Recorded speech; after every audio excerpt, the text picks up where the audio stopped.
Question number 136 में कहा है कि list can be preceded by one of the several bullet style. जो लिस्ट बनाते हैं बेसिकली HTML की बात करी गई है। HTML में लिस्ट होती है, ऑर्डर लिस्ट होती है, अनऑर्डर लिस्ट होती है हमारे पास, ठीक है। तो हमारे पास यहाँ पे इसने कहा है कि हमारे पास ऐसी लिस्ट जिसके अंदर बुलेट बनाई जाती है और बुलेट के अलग अलग स्टाइल दिए जाते हैं, जैसे क्लोज सर्किल हो गया, ओपन सर्किल हो गया या स्क्वायर हो गया।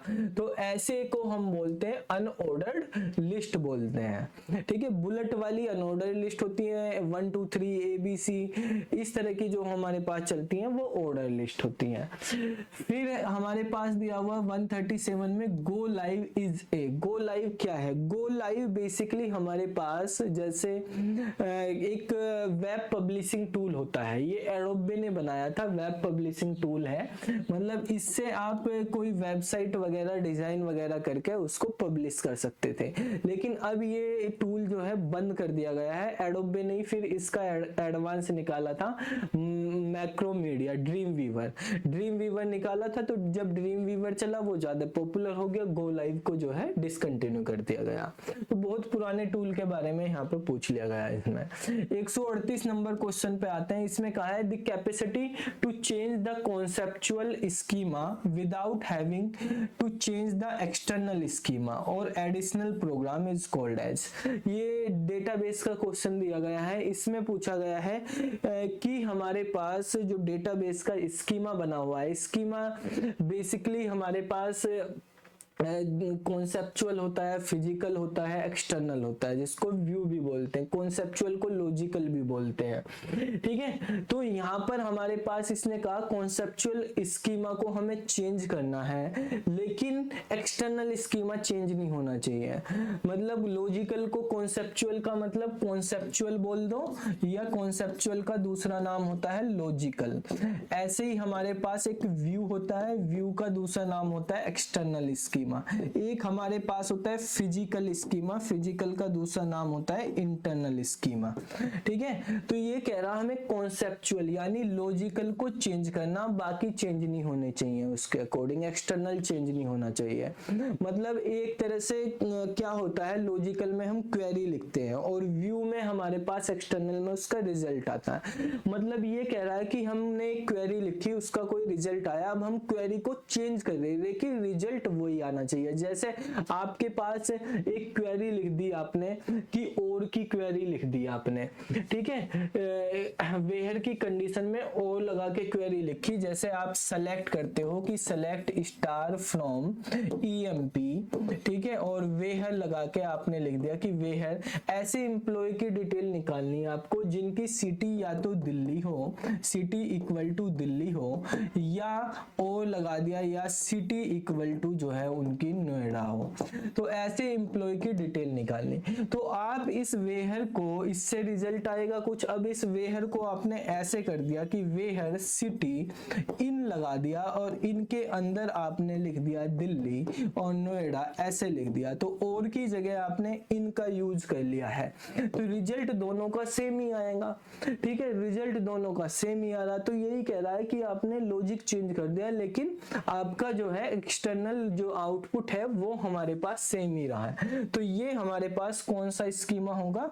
ये कहलाएगा लॉजिकल डेटा इंडिपेंडेंस बन गया। तो इसका फोर्थ वाला आंसर हो जाएगा। क्वेश्चन नंबर 139 में कहा है एसक्यूएल सही है। SQL terminology A is a single table that is derived from other table, यानी एक ऐसी सिंगल टेबल जो ड्राइव करी गई है दूसरी टेबल से, यानी ड्राइव करी गई है दूसरी टेबल से। दूसरी टेबल सिंगल भी हो सकती है, मल्टीपल भी हो सकती है। तो ऐसी टेबल्स को हम बोलते हैं व्यू, ठीक है। तो ऐसी टेबल हमारे पास कहलाएगी यहाँ पे व्यू। इसका आंसर हो जाएगा सेकंड।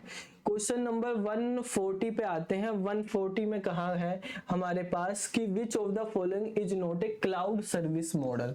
तो क्लाउड सर्विस मॉडल होते हैं आसपास सास, यानी infrastructure as a service, platform as a service, या software as a service. System as a service नहीं होता है। तो आंसर हो जाएगा हमारे पास फोर्थ नंबर। 141 में कहा है कि it refer to mathematical procedure.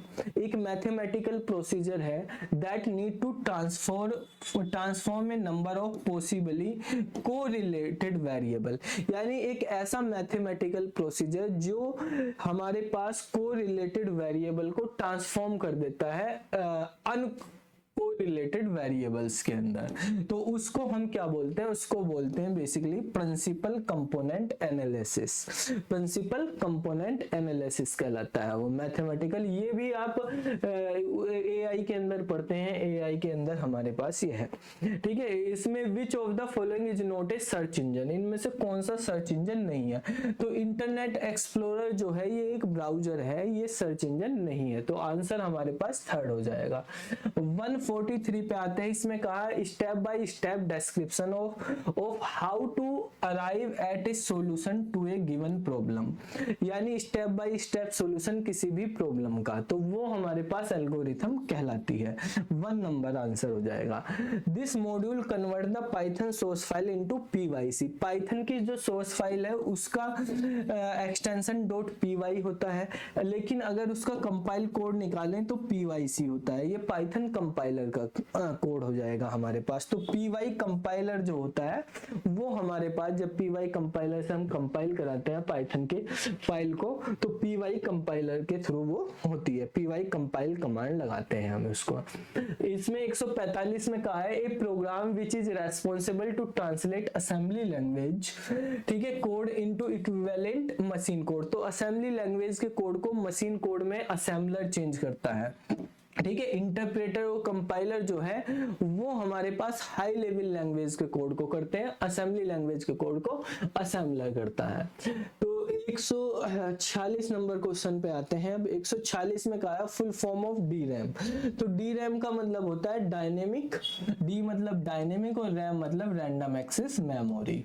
147 में कहा है टू इंसर्ट इमेज, HTML में अगर इमेज हमें इंसर्ट करनी तो IMG टैग का यूज करा जाता है, IMG टैग लगाते हैं, उसके बाद SRC में हम यहाँ पे इमेज का पाथ दे देते हैं, ठीक है। क्वेश्चन नंबर 148 पे आते हैं। 148 नंबर क्वेश्चन में कहा है कि an integrated set of program that control the resources of computer system and provide its user an interface that is easy to use, ठीक है, यानी सेट ऑफ प्रोग्राम्स हैं जो पूरे कंप्यूटर सिस्टम को कंट्रोल कर रहा है और इंटरफेस प्रोवाइड कर रहा है यूजर को, तो ऐसा प्रोग्राम जो है हमारे पास वो मास्टर प्रोग्राम होता है जो ऑपरेटिंग सिस्टम कहलाता है। क्वेश्चन नंबर 149 है, एक्सेल का क्वेश्चन दिया गया है कि एक स्मॉल डार्क स्क्वायर होता है, जैसे एक सेल होती है, सेल के में आप अगर यहाँ पे लेके जाओगे अपने कर्सर को, ठीक है, माउस के पॉइंटर को, तो आप यहाँ पे देखेंगे एक डार्क हमारे पास वो बन जाएगा, डार्क स्क्वायर बन जाएगा इस तरह का, तो वो डार्क स्क्वायर उस पर डबल क्लिक कर देते हैं तो फिल हो जाता है आगे की चीजें, तो उसको फिल हैंडल बोलते हैं हमारे पास, ठीक है। तो आगे की चीजें फिल हो जाती है, ड्रैग कर सकते हैं हम उनको, तो फिल हैंडल कहलाता है वो। इसके बाद 150 क्वेश्चन है, लास्ट क्वेश्चन है, इसमें कहा है this software containing N interpreter, एक ऐसा सॉफ्टवेयर जिसके अंदर इंटरप्रेटर होता है, जैसे पाइथन में इंटरप्रेटर होता है, that convert the byte code को मशीन कोड में कन्वर्ट कर रहा, तो बाइट कोड को मशीन कोड में कन्वर्ट कर रहा है, ठीक है। Where Python program run is called, जहां पे पाइथन के प्रोग्राम रन होते हैं तो उसको पाइथन वर्चुअल मशीन बोलते हैं, जैसे हमारे पास जावा में जावा वर्चुअल मशीन होती है, ऐसे ही पाइथन में पाइथन वर्चुअल मशीन होती है, तो सेकंड नंबर इसका आंसर होगा।